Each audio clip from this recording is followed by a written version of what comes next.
Good evening and welcome back to the Rory Talks Football YouTube channel. This evening we have the Sunderland preview. It's a Friday, it's the weekend, and it is a big weekend of Premier League football. I hope you're all doing well. I hope you've all had a very good week. And before we get into things, if I could ask you to subscribe. We're on the way now to 34,000 subscribers. If you'd like the stream as well, those of you that are in here early, the absolute legends that you are, please do like the stream. And it is good to see so many of you. Cheyenne, Saka is God, Ethan Udall, VV Vlad, Jake IO, Auki, Blue X, Robert, Philip Jacobson, Leeds Gunner, Icarus, Hyper, Emilio, Peter, Guna, Steve, Baldsy, Napa Fire. Absolutely sensational to see you all, and many more as well. Croat Gunner says, hello, my first time here. Welcome. I'm glad you could join us. Hey, Rory, so notification. I don't know what you mean. Opinions on the Ireland-France game. I actually didn't watch it. If I'm completely honest with you, I didn't realize it was like, I thought it was tonight. I'll be completely honest. I thought it was tonight. So I didn't watch it. So there you go. Welcome to the Goon Platoon. Welcome. My first time here. You love to see it. My 100th time here. And you love to see that too.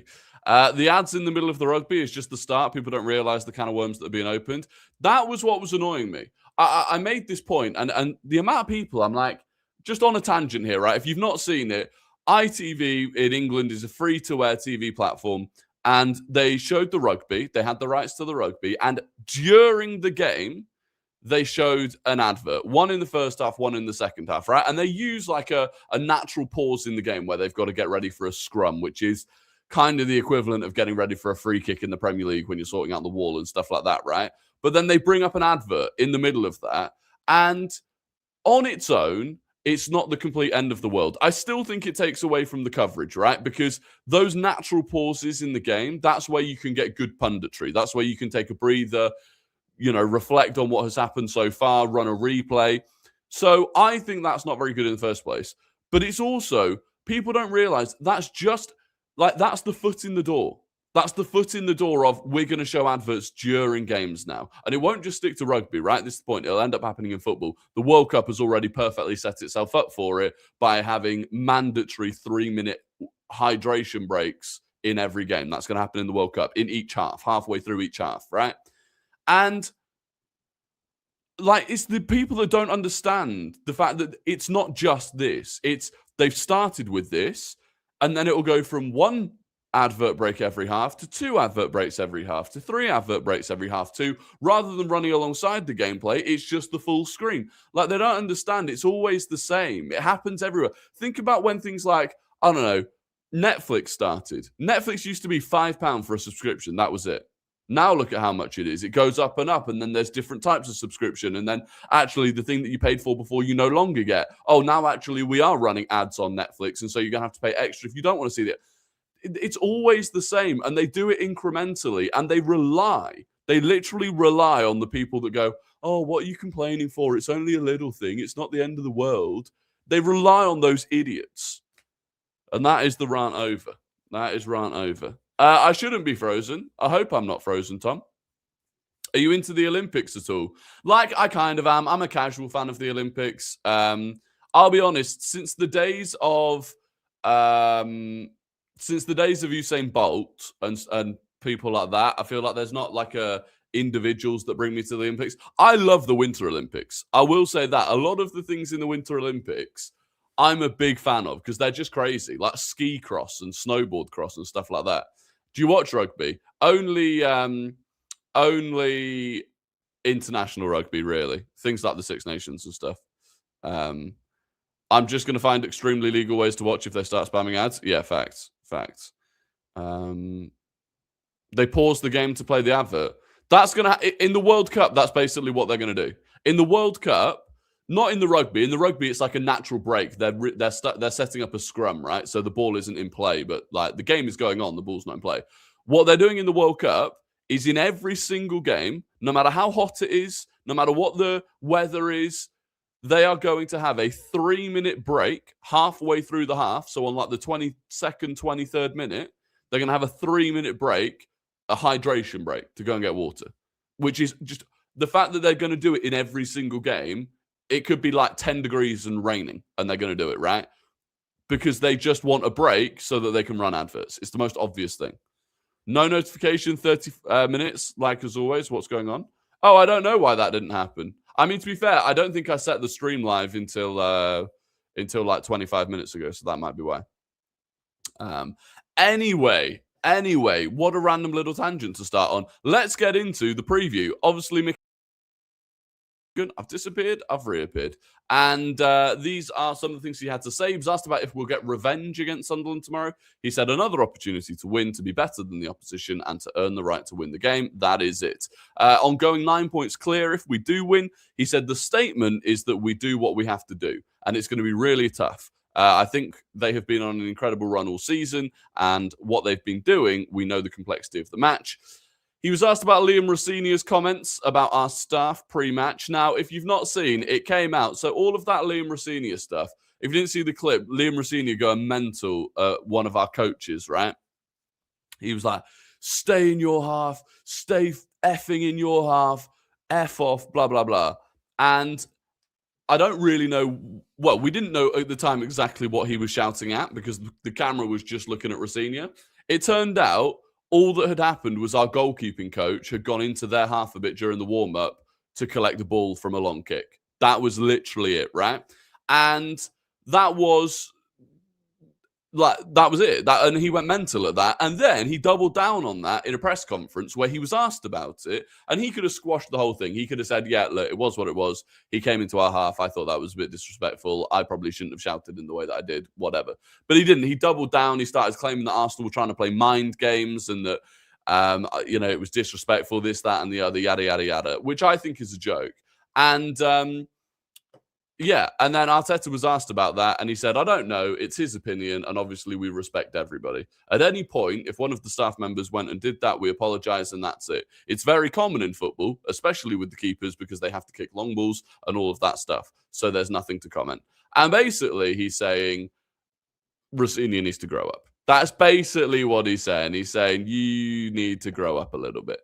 And that was it. On Saka's hip, I can bring that back up. On Saka's hip, he said it's getting much better. So, yes, hopefully he'll be with us very soon, very, very soon.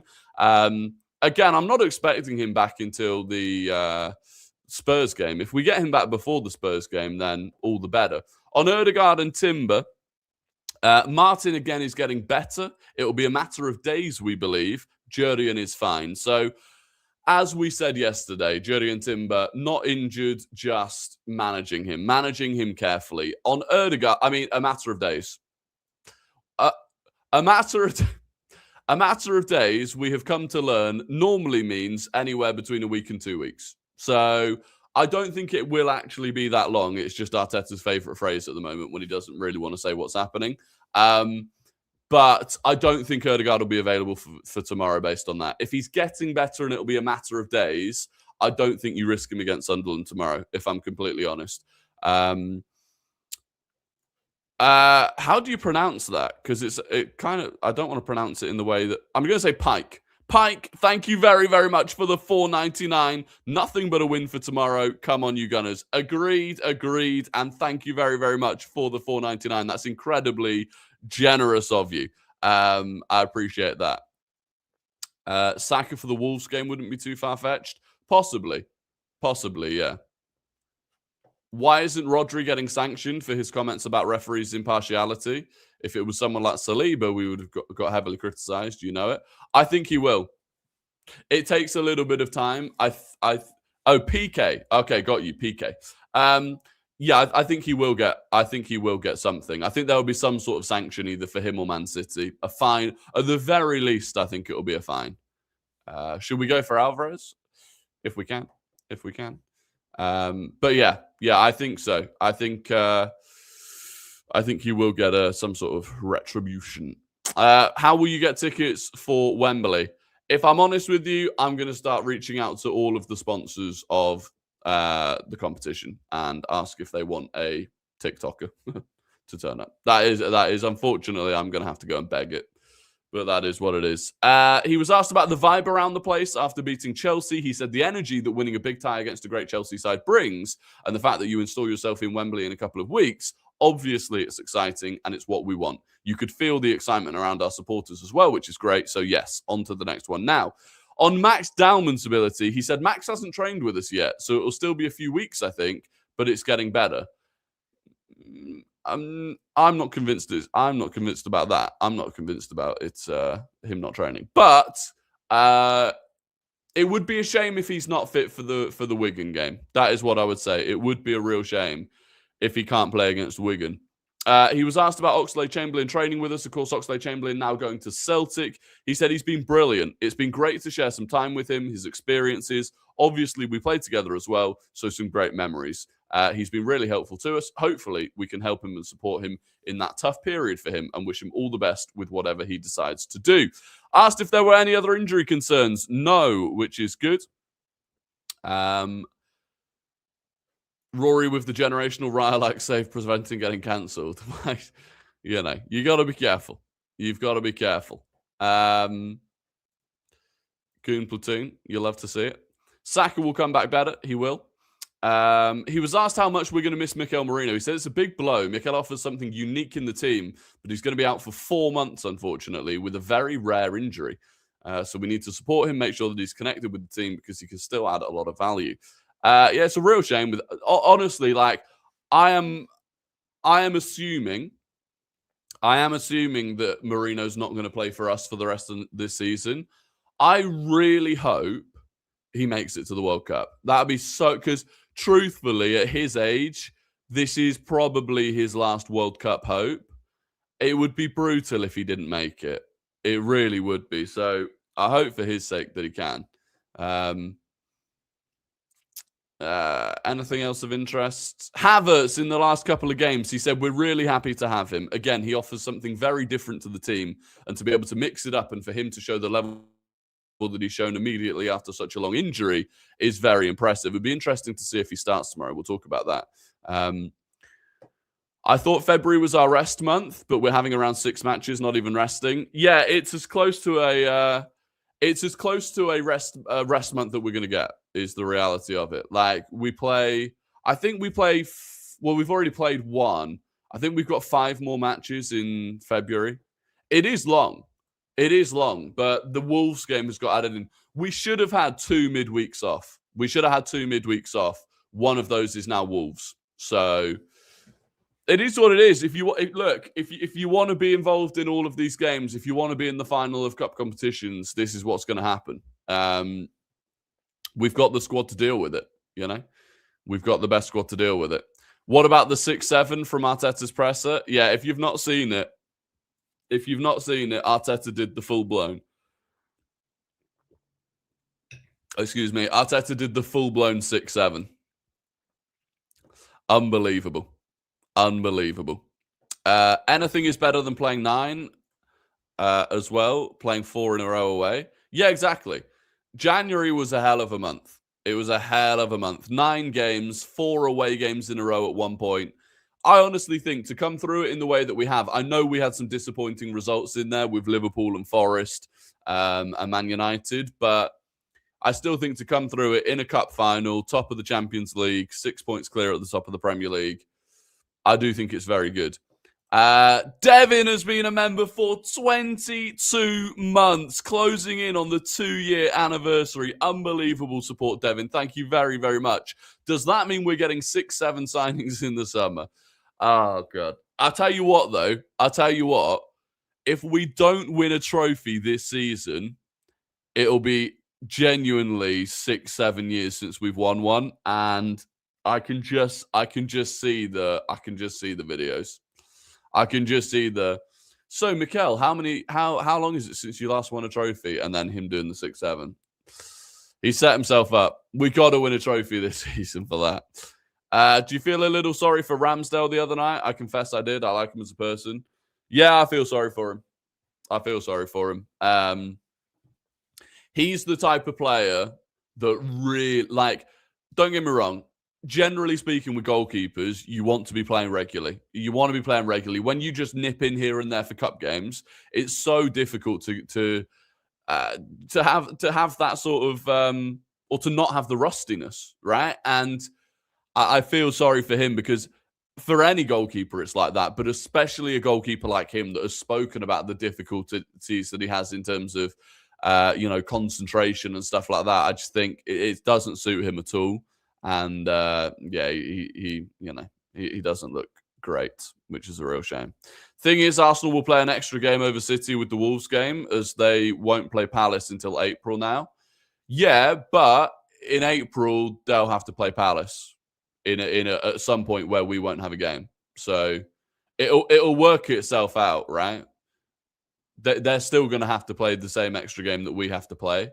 And arguably, I'd rather have it this month than in April, because if they get that far, City could have like huge Champions League games in and around that. Meanwhile, Palace are fighting to survive. So it might actually work out better. How realistic is a late Havertz Ballon d'Or run? I would love it. I would love it. Why he went to Southampton, I'll never know. Didn't have many options. It was either that or just not play, unfortunately.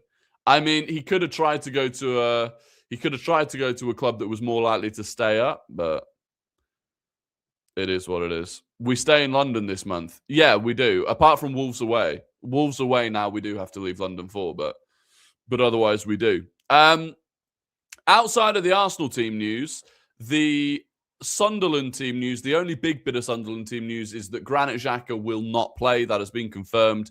Reggie Libri didn't really give an update on him. He said there basically is no update right now, but he's working on coming back. So the assumption there is that Granit Xhaka will not be available. In terms of the game itself, the lineup that I would go for, I do think it's an interesting one. I've seen a lot of different ideas in terms of the lineup. Now, this, for me, this is interesting, actually. This is close to what I probably would go for. I would go Raya in goal, of course. I would go Ben White at right back. If you're looking at where you want to rest Jurriën Timber, I'd rather rest him for this game than the Brentford game. And if you don't rest him for this game, and I want to play him for the Brentford game, that means you've got to play him another 2 games in the space of 5 days off the back of needing to, take a break from training even. I don't think that's sensible. It also means you would go Timber, Sunderland, and then White against Brentford, and then White again a few days later against Wigan. I think sensibly, you go White in this game, Timber against Brentford, so he'll have had a week off, and then White again against Wigan, so that he'll have had a week off. I think that's the best way of spreading those minutes. And like I said, if you don't trust Ben White in a game like this, you don't trust him at all. If you don't trust Ben White to play these games, and the same, in my opinion, goes for like a Christian Norgard, then we don't have the depth that we claim to have. So White at right back. I would go Saliba and Gabriel as the centre-back pairing. Brian Brobby is the biggest threat that they have. He is a big handful, and particularly Gabriel. I mean, you could argue Mosquera in for Saliba, but I don't think you need to do that. So that would be those two. I would then go Calafiori at left back. Hincapié put a huge shift in against Chelsea. And also, I think in a game like this, where I really do expect Sunderland to be sitting back in that back five, I want the sort of creativity and the unpredictability of Calafiori. I would then bring Norgard in ahead of Martin Zubimendi. Martin Zubimendi, when he's fatigued, gets sloppy. That is the one criticism in what I think has been a brilliant season for him. I do think he gets a little bit sloppy when he's fatigued, and I do think he struggles to play back-to-back-to-back games when he's, when the games are high intensity. And again, that Chelsea game, I think, was a real energy-sapping game. I would then play Declan Rice. I think it is, unfortunately, very, very difficult to drop Declan Rice for any game. And then I suppose this is interesting. I would go Madueke and Trossard. I do think that's the best combination. It has to be Madueke off the right-hand side, really. And again, off the left, Martinelli absolutely run himself into the ground against Chelsea. And I think Trossard suits a game like this more anyway. A game where we're going to have to pick Sunderland apart, probably. There's not going to be any space in behind. I would go Trossard. And then it is interesting what you do here. Havertz needs to start for me. I think Havertz needs to start this game. So then it's about, do you go Havertz up top with probably Eze in behind him? Or do you do this and go Havertz, Gyökeres? Maybe you do this. Maybe when you're coming up against a back five, you need Gyökeres to occupy as many centre-backs as possible and then allow Havertz to float in and around it. And maybe we are going to have to throw a lot of balls into the box. But I also think Eze needs the opportunities in games like this. But we have seen Eze struggle against teams that sit back. And again, you know, this is going to be roughly what the Sunderland team is. A back five with Siddiqui there in the midfield nipping away.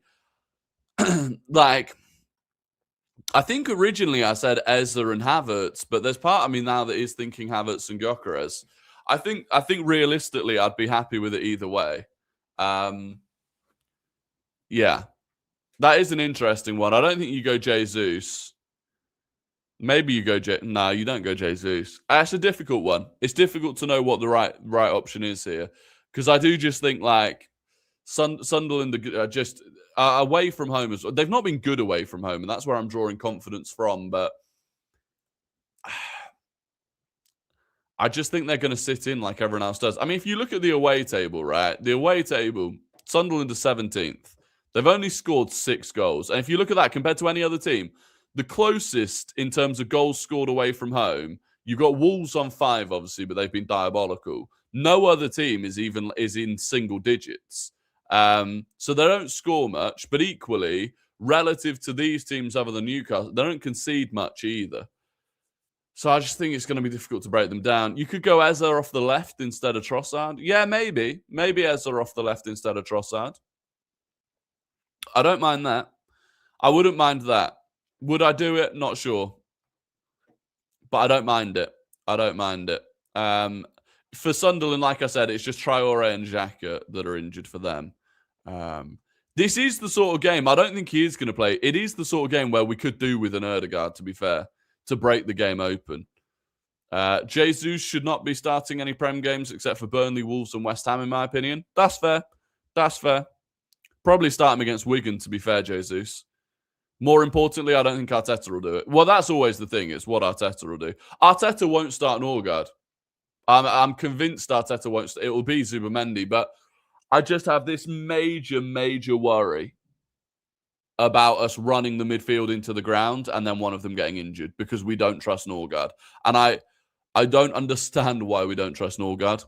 I really don't. I think he's good enough for games like this. I think games like this, Brentford, Wolves, Burnley, West Ham, I think he's good enough for them. I really do. Because the problem that we've got is this, right? Against the better teams, the logic will be you've got to go full strength, right? Against the better teams, the logic is you've got to go full strength. You can't use Zubimendi. You can't use Odegaard. You've got to use Zubimendi.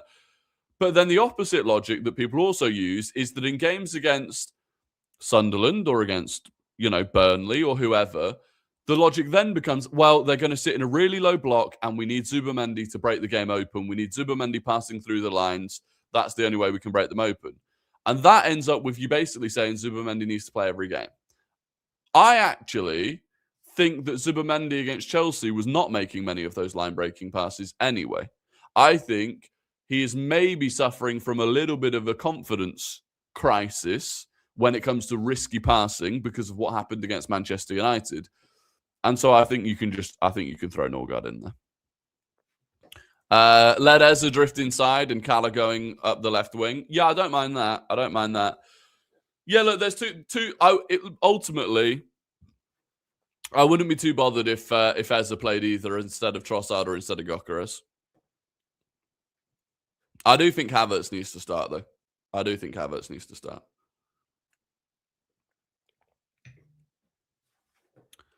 Is it sick of me to say that I'm kind of happy Merino got injured? It will balance out our squad more. I know it's wrong, but it's for the better. I just think you're completely wrong, to be honest with you. I completely disagree with that. I really do. Mikel Merino has been a significant player for us this season. He's filled in up top when he's needed to. He's filled in midfield when he's needed to. He's an incredibly intelligent player. He wins the duels. Like, if you're looking at bringing a player on to close out games, especially, for me, I think he's an important player. And not having him is, even if you don't rate him highly enough to play games against your cities or whoever, he's absolutely good enough to start games against Wolves, against Wigan, against, and without him, we can't risk, without him, we can't rest players that we need to rest. So, yeah, I strongly disagree with that, to be honest with you. Merino hate will not be tolerated. I agree. Don't get me wrong. There are games where he's annoying. 100%, right? There are games where he is annoying. There are games that he doesn't work. Villa away, prime example. It didn't work at all. And when it doesn't work, it's a really difficult watch. And certain games in midfield, he's a little bit too slow, a little bit too clunky, can get caught on the ball. But there are so many occasions where he's an important player. Would you start Miles Lewis-Skelly for Zubimendi, as he would be very good for games like this with his progressive passes and running? I would like to see it, but Arteta doesn't seem to want to see it. We've not seen it at all. We've not. It's plausible even. I know he probably won't, because if Odegaard's missing as well, but Miles Lewis-Skelly right now, whether you agree with it or not, is right on the fringe of the squad. He's one of the first players that is dropped out of the squad when everyone is fit, or when lots of players are fit. So, yeah. Thoughts on Havertz in Rice's role? Do you think that would unbalance our midfield? No, it's perfectly plausible to play Havertz in Rice's role in certain games. I don't think this is the game. I'm a massive admirer of Noah Siddiqui. I don't think this is the game, but there are certainly games where you can do it. For sure. By the way, I'm now back in the Discord. You'll love to see it. Yeah, that must have just been some random glitch, Ross. Must have been some random glitch. I guess me kicking you out allowed you to come back in. So random. Why do you wish MLS got injured instead of him? I think that's a bit disrespectful. That's a crazy thing. I did not say that. That is crazy. I didn't say anything like that. We need to see MLS play against Wigan in midfield. Yeah, he's got to start getting some minutes in midfield if he's ever going to make that transition. And the thing is, he's clearly not going to get in at left back when we've got Hincapié and Calafiori both fit. So it's like, what is the plan? And there has to be a plan. We put him on 100 grand a week, Why do you think other fan bases call our fans so insufferable? I feel like all teams have embarrassing fans. I don't know if it's just my algorithm trying to rage bait me. Because we have a bigger fan base, basically. We have a massive online fan base, and we're doing well. And that is a terrible combination for people to have. People forget, everyone despised the Liverpool fan base when it was them against City for years, right? Everyone thought the Liverpool fan base was awful. Arsenal got good. Our fan base got louder. Our fan base became more prominent. People hate it. People also used to love the fact that we were the punching bag. We were the big team that was the punching bag, right? They used to love tuning into AFTV. That changed. You would see it change again. In fact, you have started seeing it, right? Think about Man United beating us. Man United win 3 games in a row, including beating us and City. Suddenly, they're everywhere again. Suddenly, they're in comment sections, replies and stuff again. You're seeing United fans talk about winning the title this season, right? They've gone crazy. And again, that's not all United fans. It's a section of their online fan base. But because they're doing well, suddenly they reappear.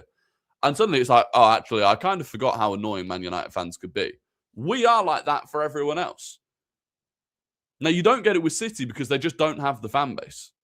But we do. So there's no way of avoiding it. It's just that right now, we are the big fan base with a team that is doing well. And there's lots of us. Do I watch the live or the back post vid? Watch the live, then the back post vid. That's what you do. After this stream, you can go and watch back post Premier League preview for this weekend's games. Go and check it out. Rory Talks being gaslighted. Tell me about it. But the thing is, like, if Arteta had done what Renior did in terms of like shouting at a coach, all that stuff, oh my God, he'd have been absolutely blitzed. It just doesn't happen. We were a laughing stock for rivals. The turnaround is great. Yeah, 100%. 100%. So, yeah, that's where we're at with the Arsenal game. In terms of a score prediction, get your score predictions in the chat. I think it's going to be really tight. I don't think it's going to be a high-scoring game. I think we win 2-1. I think we win 2-1. Or, do we keep clean? No, we keep a clean sheet. We win 2-0. We win 2-0. That's my prediction. 2-0, clean sheet, job done. Happy days. It won't be a good game to watch, though, I don't think. I think it'll be a tough game to watch. We'll find a goal from somewhere, and then we'll get another one late on when Sunderland have to start pressing us. That's what I'm saying. 2-0. Ross has gone 3-0. Tim's gone 3-0. Luca's gone 3-2. Be Cappy 2-0. Icarus 2-0. Akash 2-0. VV Vlad 2-0. Oh my God. The most popular score by a mile is 2-0. There's a few 4 and 5-0s. I think that's ambitious. I think 4 or 5-0 is ambitious for sure. We were a banter club at the end of the Wenger era. And we were a banter club in the rise of the social media era, right? People forget what it was like before there was such a big social media football thing. And through the sort of birth and rise of football social media, in terms of what it is today with fan media and stuff like that, through that period, we were the banter team. And now we're not. And people don't know what to do about that. Stinks if can't break them down and then we score from a corner and see out the game. I would take it. I would take it for sure. But it's a big opportunity this weekend. It's a big opportunity. Leeds versus Nottingham Forest tonight, by the way. But it's a big opportunity. Lunchtime kickoff tomorrow, United versus Spurs. That'd be an interesting game, I suppose. Villa away at Bournemouth. That's not an easy game for them. But, of course, the big one, right, is that if we can win, we go 9 points clear of Manchester City when they go to Anfield. And I think the pressure on City going into that game, if they're 9 points behind us, Liverpool have found a little bit of an uptick in form. Anfield's a difficult place to go even when Liverpool aren't playing at their best. I just think we have to put them under that pressure. If we drop points, we just give them that incentive again. We get go 9 points clear. It gives them the feeling of, Arsenal aren't going to drop enough points. We drop points, it gives them that sniff of blood to try and chase us down. I still don't think they are good enough to chase us down, but I'd rather we stop sort of encouraging them by making sure that we get our job done. We finished 7th and Sky wanted Leicester to replace us in the Big Six, but Spurs and United finished 17th and 15th last season, and suddenly their big status is never in doubt. I agree completely. It was crazy at the time, to be honest with you. Swag Money Quan, thank you very, very much for the $6.99. Canadian, I believe that is. Rory, you should come to Banff, Alberta for the next international break. I love your content from a Charlton fan. A Charlton fan, presumably living in Canada. I assume that's where... Yeah, Banff is Canada, right? I would love to go to Canada one day. 100%. That is definitely... That is one of the countries that is high on the list of places I want to go, for sure. And I appreciate the $6.99. Thank you very much. What a legend. Who do you think I should captain in my FPL, Gabriel or Bruno?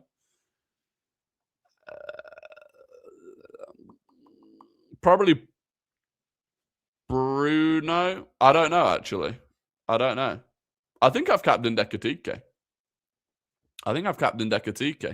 I reckon he's going to have a riot against Man City. Off topic, but don't we only have Wolves, Brighton and City away? The rest of the away games are in London. Yeah, in the Premier League, the only 3 times we leave London now are Wolves, Brighton and City. If you love winter sports, go to Banff. There we go. I do love winter sports. To be fair, I've been skiing once and that's it, but I'd like to do it more. A thundering Gabby header is due. Yeah, you're not wrong. You're not wrong. Against Tottenham. The thing is, it might be a dead game. United against Spurs might be a dead game that ends like 0-0. That's my only concern with the Bruno thing. I don't mean MLS. I don't mean Merino is bad. I wish it was MLS kind of, but the squad needs to be happy. That's what I meant. Yeah, but the squad can be happy without injuries. We don't need injuries. I think that's the main thing here. I don't wish for any Arsenal player to be injured. It is difficult to keep everyone happy for sure, but there are ways to do it. Would you start Havertz tomorrow? Yeah, I would. I would definitely start Havertz tomorrow. Sunderland can be frustrating. Fans need to back the team. Yeah, for sure. And this is and Arteta spoke about it in his press conference. He spoke about the atmosphere tomorrow because it is one of those things where everyone will go tomorrow expecting us to beat Sunderland. It's a 3 p.m. kickoff on a Saturday, which does get a little bit touristy, to be honest with you. And everyone's going to be expecting that we win. And it's one of those games where it could very easily be 0-0 at halftime. Sunderland are good enough. It could very easily be 0-0 at halftime. And you start going, the fans start getting very anxious at this point. It's happened in the last few games, other than the Chelsea game, where the fans start getting really anxious, and that causes the players to start playing anxiously. And it's all just a bit like, we just need the fans to be fully behind the team the whole way through. And hopefully they are. Arteta said he wants everyone there from half 2 onwards, just giving it absolute big ones. I can feel a Havertz header from a Ben White cross like last year at Brentford. I would like that. Any time for the football game today, the 501 football quiz? Well, I've done the daily challenge as a short video on here. So you can go and watch me do the daily challenge, which I think I might do every day. I think I might do that daily challenge every day. There is another game we could play, actually. I'll show you the other game that we can play. Let me bring it up. Oh, God, it's logged me out. God damn it. Oh, no, wait, I don't need to be logged in to do this one. Okay, so there's another game on Generation Football that isn't 501. It is Player Roulette. So Player Roulette is... need to zoom in a little bit, actually. Here we go. So Player Roulette, we'll do the daily Player Roulette. So basically, you spin a wheel to get a season. So the season is 11-12. The 11-12 season, you then spin to get the league position. So the team that finished 19th, which was Blackburn Rovers. Oh, dear. And then you spin to get a position. It's an attacking player from Blackburn in 11-12, and then you click guest player and it gives you this. It gives you their career path. We are looking for a right winger at Blackburn Rovers who played 18 games, got 2 goals, Spanish. He moved to Blackburn from Barcelona B team. Spanish winger that moved from Barcelona Academy, effectively, to Blackburn Rovers, went on a couple of loan spells and then moved back to Granada. I mean, these are savage. These are savage. Deulofeu? No, Deulofeu played for Watford, played for... Can you see these, by the way? Can you actually see these? Do I need to zoom in more? There you go. This is the player. Perez, some sort of Perez. Someone said Rochina. Ruben Rochina. That's the guess. That's the guess. Ruben. Why is this not working?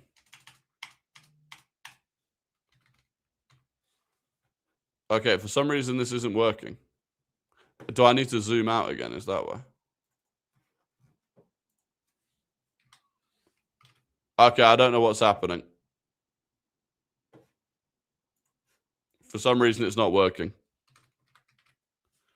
Let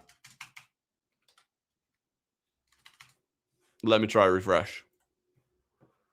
Let me try refresh. It should come up with the same game again. Rochina. Ruben Rochina. Here we go. Who got that right first? Who did it? Who said it first? It was Carl. It was Carl Jan that got it first. There you go. That's impressive. That was a difficult one. I didn't know that, to be honest with you. I did not know that one. Congratulations. Very good, very good. Right, let's get on to our quiz question for the day anyway. Fingers on keyboards, as always. First person to get it right in the chat wins the immense pride and respect of the Rory Talks football community. Today's quiz question is this. The last time Arsenal beat Sunderland in the Premier League was a 2-0 win in May 2017. Which Arsenal player scored both goals? The last time Arsenal beat Sunderland in the Premier League was a 2-0 win in May 2017. Which Arsenal player scored both goals? And there we go. We got some correct answers in there straight away, very quickly. But who was first? Who was first? It was... I appreciate some of the guesses. Ballard, good guess. The first person was AFC 456. It was indeed Alexis Sanchez. Bilal was second. Ethan Udall was third. Ross Lawman was fourth. And Logical Nonsense was fifth. There you go. Congratulations to AFC 456. Well done indeed. A fairly easy one. A fairly easy one today. There we go. Ross Lawman, VAR. Goal given. Look, that is going to be the end of the stream. I appreciate you all for watching massively. It is a big weekend of football. There will be a match reaction video out tomorrow evening from the game. There might be something on Sunday, but at the very least, we'll be live on the Back Post YouTube channel on Sunday for the Liverpool versus Man City watch-along. Just search Back Post Podcast on YouTube. There's also a video on there right now of us doing the Premier League preview. And other than that, I hope you have an absolutely fantastic weekend. I hope Arsenal get the win, otherwise it won't be a fantastic weekend. And I will catch you all on the next one. Until then, goodbye.